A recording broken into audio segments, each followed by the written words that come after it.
जाने अनजाने में पाप तो होता ही रहता है, तो इनका क्या कोई प्रायश्चित है? तो सुखदेव जी कहने लगे हाँ, इसका प्रायश्चित है।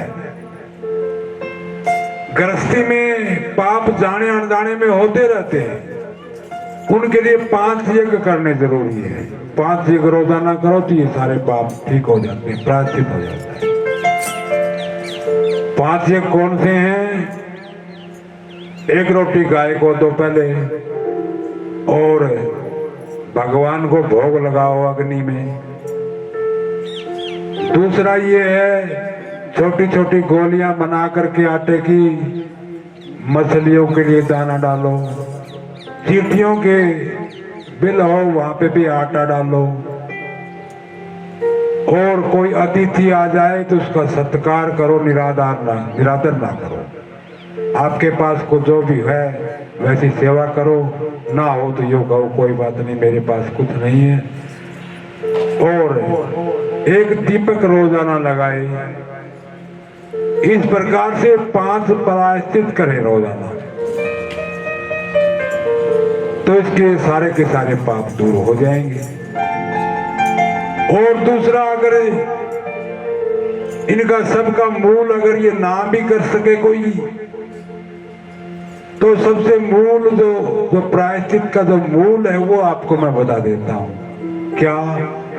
भगवान का नाम का कीर्तन करे, भगवान का नाम का जाप करे, सारे प्रायश्चित हो जाएंगे।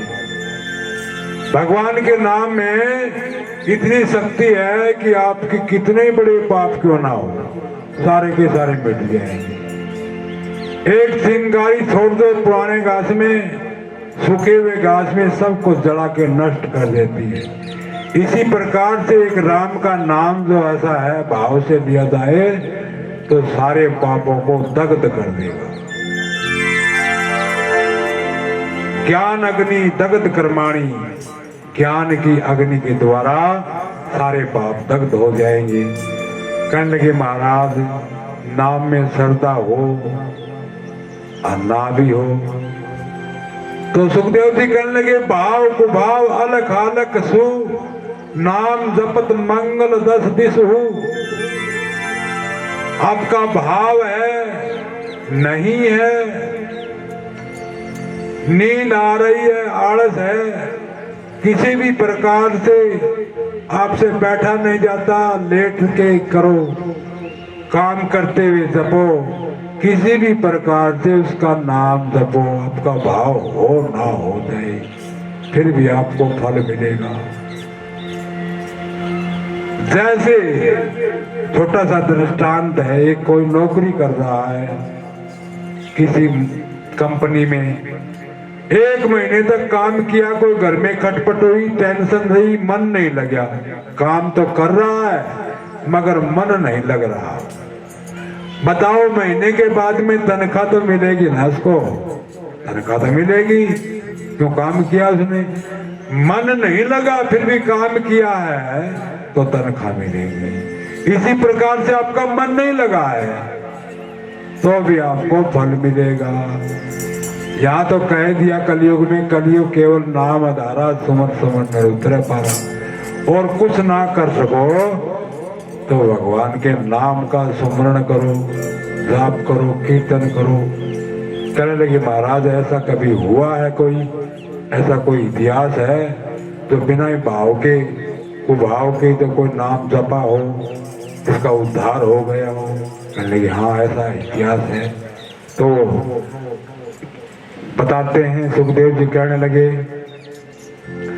अजामिल का नाम का एक ब्राह्मण था, बहुत कर्मकांडी था, विद्वान भी था, दूर दूर तक जाता था। एक दिन उसने रास्ते में आते हुए देख लिया, क्या देखा?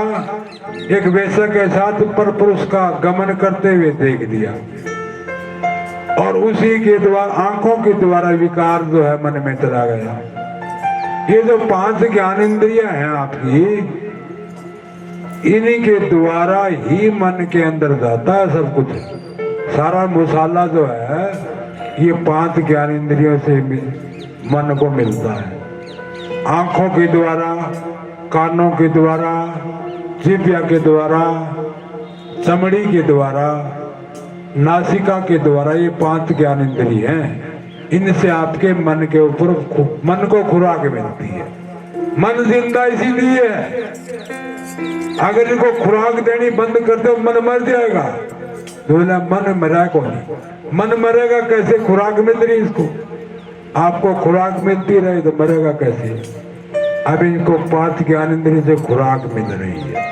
अजा मिल के आंखों के द्वारा उसको खुराक मिली, मन में विकार आ गया और एक दिन आकर के उसी वेश्या के साथ शादी कर ली।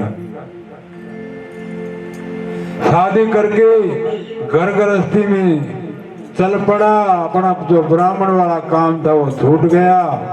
बच्चे हो गए, थोड़े नहीं हो गए, 10-12 बच्चे हो गए, 12-13 बच्चा की। अब बच्चे ज्यादा हो गए तो खर्चा बढ़ गया। अब ये दक्षिणा पक्षिणा से काम चलने वाला नहीं था, तब क्या करता, वो चोरी करने लगा। चोरी करते करते वो और विकार में चला गया, वो शराब भी पीने लगा और फिर वो डाका डालने लगा। बड़ा डाका डालता, बहुत बड़ा डाकू हो गया, अजामिल डाकू। आदमी को बिगड़ते मारने लगती, तो सभी बच्चे माताएं भी डराती बच्चों को, अजामिल आ जाएगा, चुप हो जाए। ऐसा डाकू हो गया। भगवान की प्रेरणा से, भगवान की कृपा से उन्हीं के घर, उन्हीं के गांव में एक संतों की मंडली आ गई। संतों की मंडली ने पूछा, रे भाई कोई भगत का घर बताओ। तो किसी ने मजाक कर दिया, हमारे तो यहाँ भगत एक अजामिल है। मजाक करने वाले बहुत है यहाँ, उल्टा सुल्टा बोलने वाले। और पहले तो ये मिलेंगे काम तबाले पास तो बतावे उल्टा के नबराजा में लगा है मारता भगत है। महात्मा तो सरल स्वभाव के थे, ठीक है भाई अजामिल का घर पूछ के आगे जोर से आवाज लगाई, भगत अजामिल घर पे हो?